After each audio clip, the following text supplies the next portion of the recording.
I'm Atra El-Nashar in Washington. For the first time, the White House is saying their plan to revoke visas from Chinese students is directly tied to their strategy for dealing with China on trade.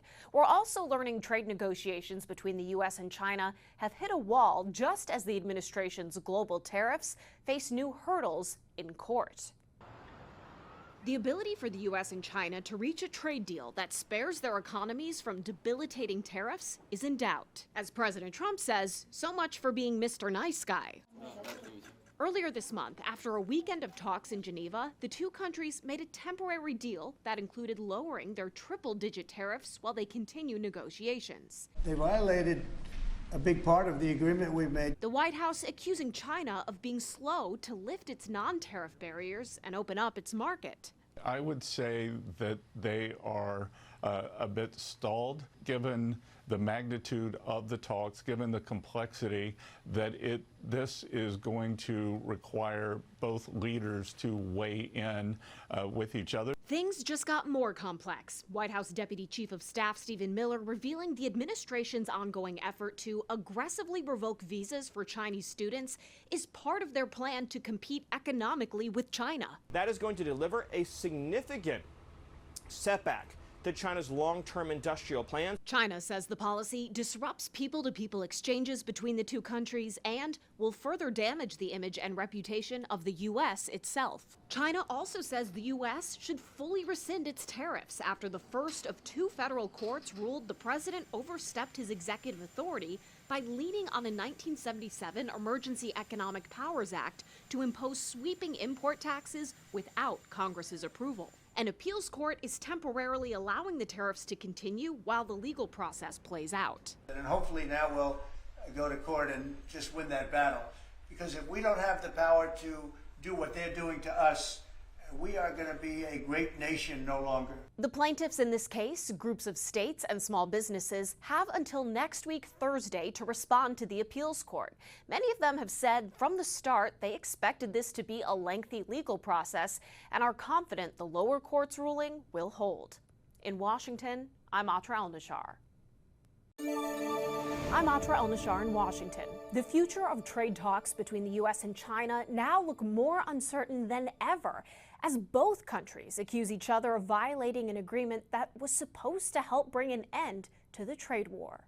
What was thought to be a breakthrough in U.S.-China trade relations in Geneva 3 weeks ago has all but diminished. They're just slow rolling the deal. After the White House accused China of not following through on a key part of the Geneva Agreement, lowering its non-tariff barriers to unlock rare earth mineral exports, China now accuses the Trump administration of imposing discriminatory restrictive measures against China, including export restrictions on AI chips and taking away visas from Chinese students. So by exerting this extra scrutiny on Chinese visas, that is going to deliver a significant setback to China's long-term industrial plans. China's Ministry of Commerce says the United States has unilaterally provoked new economic and trade frictions, exacerbating the uncertainty and instability of bilateral economic and trade relations. I can confirm that the two leaders will likely talk this week. Members of the president's economic team say they believe a conversation between Trump and Xi is what's needed to get talks back on track. The standoff has implications far beyond tariffs. China says if the U.S. continues on this path, they will take resolute and forceful measures to safeguard its legitimate rights and interests. And it's China that has the final say over whether TikTok has a future in the United States, an issue with high political stakes for President Trump, staring down a June 19th deadline to broker a deal to spin off the popular app from its Chinese parent company. To do it properly, we'll probably have to get China's approval. China's never easy. We're learning these snags with China have impacted the White House's ability to negotiate trade deals with other countries. Top White House economist Kevin Hassett just revealed he had hoped to see an announcement on a deal last week, but that their team has instead been laser focused on the China issue and making sure it doesn't cause any supply disruptions. In Washington, I'm Atra El-Nashar. President Trump is preparing for high-level trade talks with Chinese President Xi Jinping as the administration pushes new tariffs. I can confirm that the two leaders will likely talk this week. Both the U.S. and China have accused one another of violating a preliminary trade agreement reached in May. I am confident that when President Trump and Party Chairman Xi have a call, that this will be ironed out. This comes as the president doubled tariffs on steel and aluminum imports, with the new 50% rate set to begin Wednesday. Trade partners, including the European Union and Canada, are promising retaliatory tariffs against the U.S. if Trump moves forward with the tax. The White House says it will not back down. If we're not strong, then that's when bad things happen. So we have to show strength. We have to have a steel industry that's ready for American defense. The president's sweeping tariffs are facing legal challenges. Monday, he called on the courts to uphold his authority to impose them, saying not having it would lead to the economic ruination of the United States of America. Erica Brown, CBS News, the White House. I'm Atra El-Nashar in Washington. A lead member of President Trump's trade team testifying before lawmakers Wednesday as his tariff plans face some key tests. They only have a matter of weeks to negotiate dozens of trade deals under a self-imposed deadline. President Trump's global tariff agenda is under pressure and in the spotlight. It would be good to have some certainty. It's been more than 2 months since Liberation Day, and so far, the White House has only made one outline of a trade deal with the UK. Commerce Secretary Howard Lutnick appearing before senators, many of whom are hearing from businesses in their states struggling to adapt to fluid tariff policies, like a defense contractor in New Hampshire. They said that their lead times have gone from 20 weeks to 2.5 years.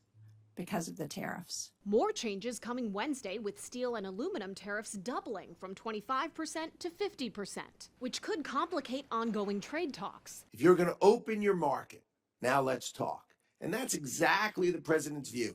If you don't want to open it, you can pay a tariff. The president's 90-day pause on double-digit universal tariffs, the same ones being challenged in court, will end in early July. The White House confirms it just reached out to countries telling them the president expects, they say, good deals. USTR sent this letter to all of our trading partners just to give them a friendly reminder that the deadline is coming up. The highest stakes surround what happens with China. The White House said it's likely President Trump and Chinese President Xi Jinping will speak this week as they accuse each other of violating terms of a short-term agreement made in Geneva last month.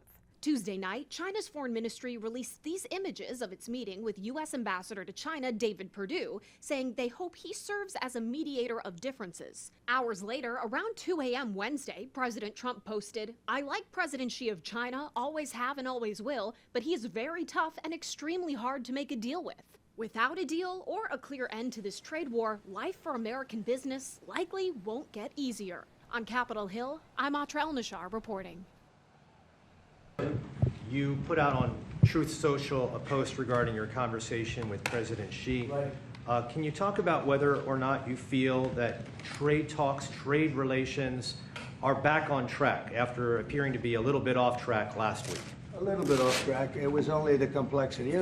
It's pretty complex stuff.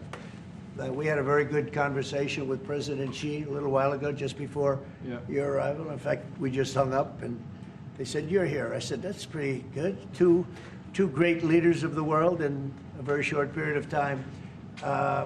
We had a very good talk, and we've straightened out any complexity. It's very complex stuff, and we straightened it out.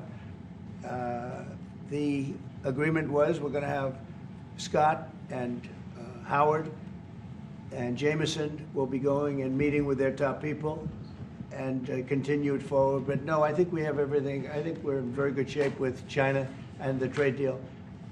We have a deal with China, as you know, but we were straightening out some of the points, having to do mostly with rare earth, magnets, and some other things. So those reduced trade tariff rates, they remain in effect?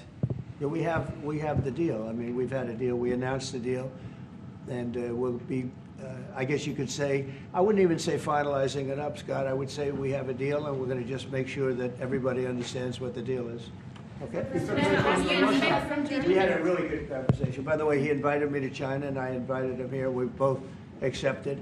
So I'll be going there with the First Lady at a certain point, and he'll be coming here, hopefully, with the First Lady of China. Mr. President, what do you expect